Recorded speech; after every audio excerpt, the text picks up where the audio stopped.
In Conversation with Terry Shepard, award-winning broadcaster, narrator, and author. A deep dive into the writer's craft with the artists and support systems who create the stories we love. Thanks, Lisa. Today, we're honored to welcome Brooke Randel, author of the deeply moving memoir, Also Here, Love, Literacy, and the Legacy of the Holocaust. In this unforgettable work, Brooke takes us on a journey through history and memory as she recounts her grandmother Golda Indig's harrowing survival during the Holocaust. A story long shrouded in silence, inspired by an unexpected phone call in which Golda said, "You should write about my life." Brooke faced the immense challenge of excavating her grandmother's story. Along the way, she delves into the complex relationship between grandparents and grandchildren, the lingering impact of trauma, and the poignant role of illiteracy in shaping a family's history. Brooke Randel, welcome. Thank you so much for having me. Give us a deeper dive into how this story came about. So this book is my grandma's idea. She started calling me and just in the middle of a regular conversation would mention that I should write about her. She had never said anything like this before. I didn't really know her story or the details of it. It totally came out of the blue for me. And it took her a very long time to convince me. This was like not on my radar at all.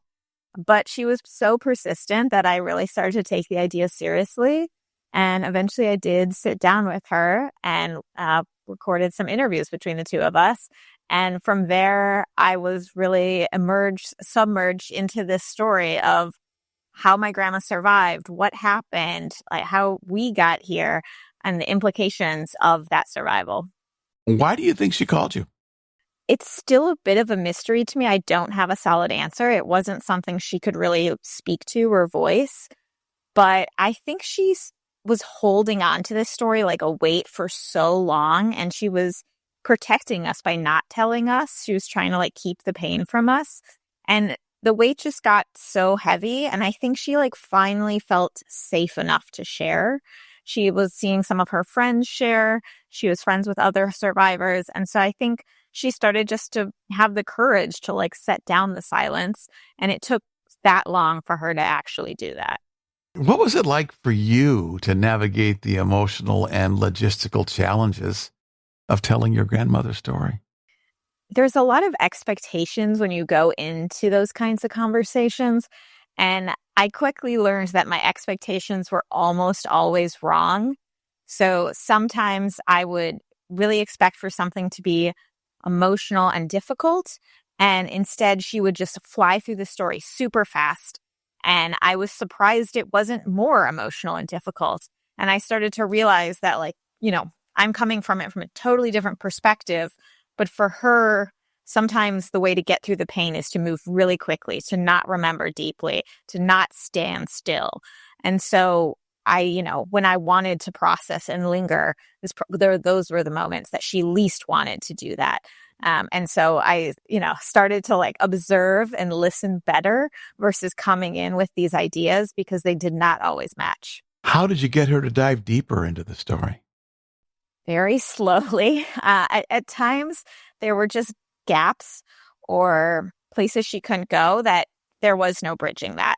And so I would do research beyond my conversations with my grandma. I'd talk to other relatives, historians, consult museums. And so I dug into archives to help like supplement the story because sometimes, there are parts that are just too painful, that have been buried too deep, or have been lost or forgotten. So that was part of it. And the other part was just doing it in bits. It's really hard to stay in a dark conversation for a long time, but we could return to it over a long period of time. How did you balance the heavy themes with moments of lightness and humor? You did that so well. That's what's interesting. It was hard to access the heaviness because our day-to-day was light.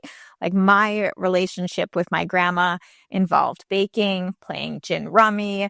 She loved Baywatch and Wheel of Fortune. So there was a lot of levity in our relationship. And I really knew this like older, lighter version of her. I didn't really have access to the past until we sat down. So it was really about reconciling who these two people were because they seemed so different to me. Brooke Randel is our guest. Also, here is the book, Love, Literacy, and the Legacy of the Holocaust. Her website is Brooke Randel, RANDEL.com. Illiteracy, ironically, plays a key role in your family's history.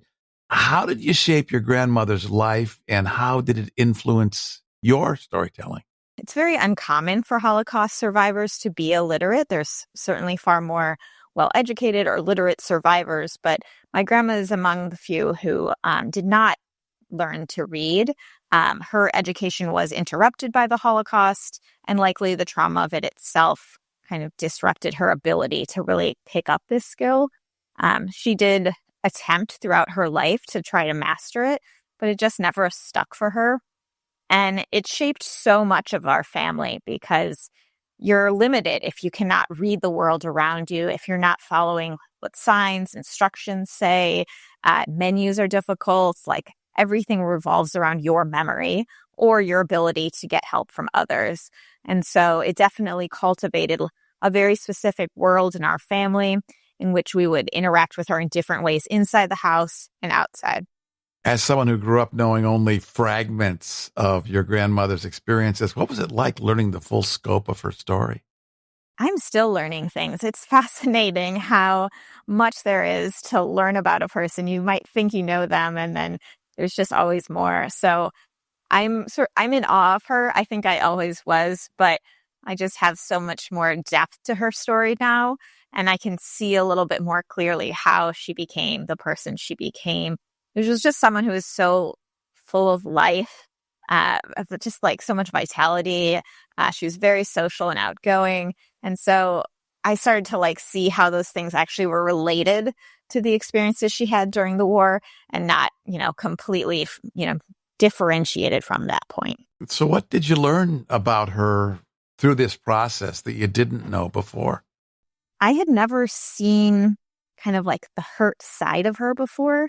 She was really always protecting her family from the idea of pain, grief, loss. She kind of wanted to hold that for herself and not let us have a part of it.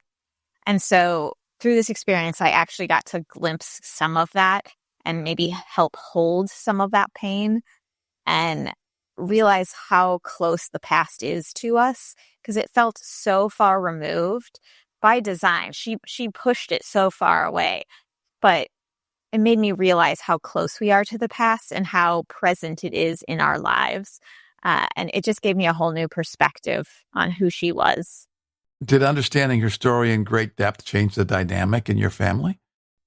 It did. So I would say when I started the process, I would be like one of the last people you would go to ask questions about our family history, who knew anything. I'm the youngest of my generation. So actually going through this process, I suddenly became someone with some knowledge and some background to the point that really late in the process, someone found an old photo and they passed it to me to see if I could recognize who was in it. And I actually could. It was an old photo of my grandma's family before the war.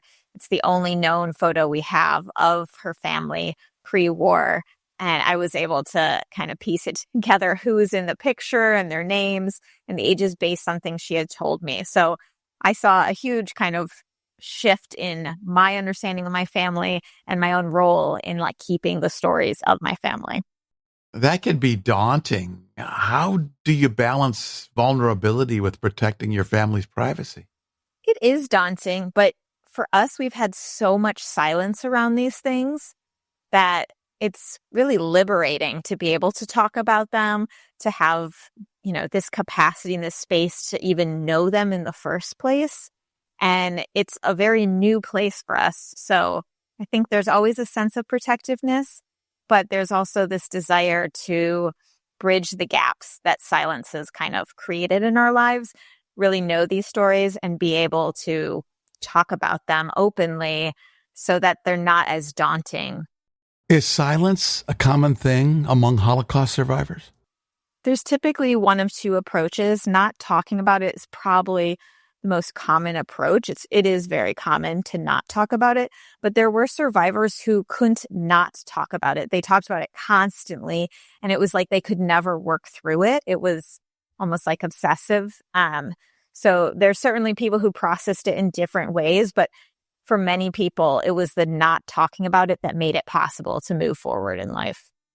Reading Viktor Frankl's Man's Search for Meaning was a huge literary turning point in my life and gave me a fascinating understanding not only of the Holocaust, but of his ability to look at it from a distance.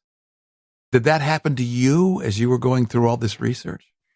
I only have distance. So, Viktor Frankl could have this like first person understanding of it and put himself back into what it was like in the camps. That's what I will never possess. So for me, it was really about understanding my point in history, the distance I had, and, either trying to come close to it or not. Sometimes it was the distance that allowed me to see a little bit more broadly or to summarize, pull in different sources. Those were things my grandma couldn't do. So I tried to use the distance as much as I could as an asset. A fascinating conversation with Brooke Randel, the author of Also Here, Love, Literacy, and the Legacy of the Holocaust. What have you learned about the importance of telling these stories? I think it's so important to share these types of stories because there isn't one story here. There is every survivor, every person who lives through an important event has their own story. And we really need a tapestry of these stories and memories to be able to understand what happened and the impact it had. So it's not that this one story is so important. It's that all our stories are really important. And there's a lot to be gained, I think, from really listening to one another. What advice would you give to someone who wants to write about their family's history but doesn't know where to begin? Listening is truly the place to begin. All you need to do is sit down and listen. It's great if you record the conversation, if you write some of it down, but really you just have to hear it. And that's a starting place. You don't need to understand everything right away. In fact, if you go in with a sense of what the story is and how to connect it, you'll probably miss some things you didn't realize. So really just starting with a conversation can be so powerful. What's the response been like from your early readers? So far, it's been positive. And one of the things that I have found so interesting is people will like call out specific moments and it's always something different. And I just love seeing how different things resonate with different people, whether it pulls up memories of their own or, different images. So it's been very like rewarding to hear how much in the book is grabbing people. How do you think your grandmother would feel about the finished book? I think she'd be very proud. I have a book launch coming up, and I know all she would want is to feed all the people who come. So I think if people eat while they read the book, that would really make her happy.